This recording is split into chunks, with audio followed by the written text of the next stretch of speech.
அனைவருக்குமே வணக்கம். சற்று முன் கிடைத்திருக்கக்கூடிய ஒரு மிக மிக முக்கியமான செய்தி ஒன்று வெளியாகியுள்ளது. சற்று முன் ஸ்டாலின் கதை முடிந்தது, புதிய ஆளுநர் போட்ட கையெழுத்து, இது மாதிரி செய்திகள் வெளியாகிருக்கு. ஸோ இப்போ அதிரடியாக பார்த்தீங்கன்னா ஆளுநர் ஆர்.என். ரவி அவர்கள் பார்த்தீங்கன்னா 7 மாத காலங்களாகவே பார்த்தீங்கன்னா அவர் பதவி எக்ஸ்ட்ராவாக வைத்து வராரு. இப்போ அதிரடியாக புதிய ஆளுநர் தமிழகத்தில் நியமிக்கப்பட போகிறதாகவும், அதையும் பார்த்தீங்கன்னா இப்போ வருகின்ற சட்டமன்ற தேர்தலுக்காக திமுகவுக்கு எதிராக பார்த்தீங்கன்னா ஒரு புதிய ஆளுநர் நியமனம் செய்ய போகிறதாக ஒரு செய்தி வெளியாகி வருது. இந்த செய்தியின் அடிப்படையில் தான் முதல்வர் ஸ்டாலினுடைய கதை ஒட்டுமொத்தமாக முடிய போகுது. பார்த்தீங்கன்னா திமுகவுக்கு ஒரு மிகப்பெரிய ஒரு இழப்பாக தான் இருக்க போகுது. இருந்தாலுமே என்ன நடக்க போகுது அப்படின்ட்டு தொடர்ந்து வீடியோவில் பார்க்கலாம். அதுக்கு முன்னாடி நம்ம சேனலுக்கு இப்போ தான் நீங்கள் முதல் முறையாக வந்திருக்கீங்க அப்படின்னா மறக்காமல் நம்மளுடைய சேனலை சப்ஸ்கிரைப் பண்ணி சப்போர்ட் பண்ணுங்கள். வாங்க வீடியோக்குள்ளே போகலாம். பார்த்தீங்கன்னா முதல்வர் ஸ்டாலின் அவர்கள் அனைவருக்குமே தெரியும், வருகின்ற சட்டமன்ற தேர்தலுக்காக அயராமல் ஒரு மிகப்பெரிய கூட்டணிகள் வைத்து ஒரு மிகப்பெரிய வெற்றி பெற்றது. அதே மாதிரி இந்த 2026 தேர்தலும் பார்த்தீங்கன்னா வெற்றி பெறணும் அப்படின்ற மாதிரி ஒரே நோக்கத்தோடு பார்த்தீங்கன்னா எக்கச்சக்கமான பணங்கள் பார்த்தீங்கன்னா இறைத்து வரும் நிலையில் இப்போ அதிரடியாக ஆளுநர் ஆர்.என். ரவி அவர்கள் பார்த்தீங்கன்னா அனைவருக்குமே தெரியும், அவர் பார்த்தீங்கன்னா அவருடைய கட்டுப்பாட்டில் திமுக இயங்குது அப்படின்றது தெரியும்.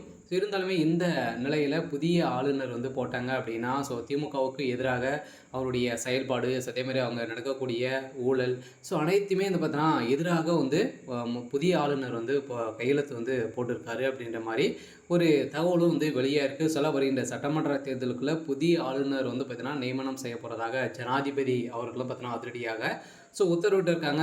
கட்டாயம் திமுகவுடைய கதை ஒட்டுமொத்தமாக போகும்போது வருகின்ற சட்டமன்ற தேர்தலில் அதிமுக ஒரு மிகப்பெரிய வெற்றிகள் பிடிக்க போகுது.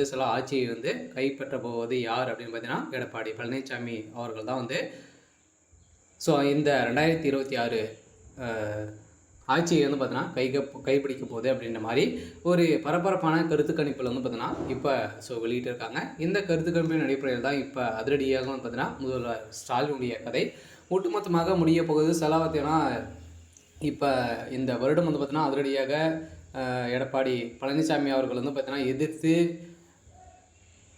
உதயநிதி ஸ்டாலின் அவர்கள் பார்த்தீங்கன்னா திமுகவுக்கு முதல்வராக வேட்பாளராக நியமிக்க போகிறாரு. இந்த நிலையில் தான் இப்போ அதிரடியாக முதல் முறையாக பார்த்தீங்கன்னா உதயநிதி ஸ்டாலின் அவர்கள் வெற்றி பெற்றார் அப்படின்னா ஒரு மிகப்பெரிய வரலாற்று சாதனையாக இருக்கும். இருந்தாலுமே அவர் தோல்வி அடைந்தார் அப்படின்னா வருகின்ற காலங்களில் அவர் முதல்வரான ஆகிறதுக்கான வாய்ப்புகளே இல்லை. இருந்தாலுமே இந்த முதல்வர் ஸ்டாலின் இருக்கும்போதே இந்த நடவடிக்கைகள்லாம் எடுக்கப்பட்டு வந்திருக்கு. இருந்தாலும் வருகின்ற சட்டமன்ற தேர்தலில் உதயநிதி தான் முதல்வராக போட்டியிட போகிறாரு.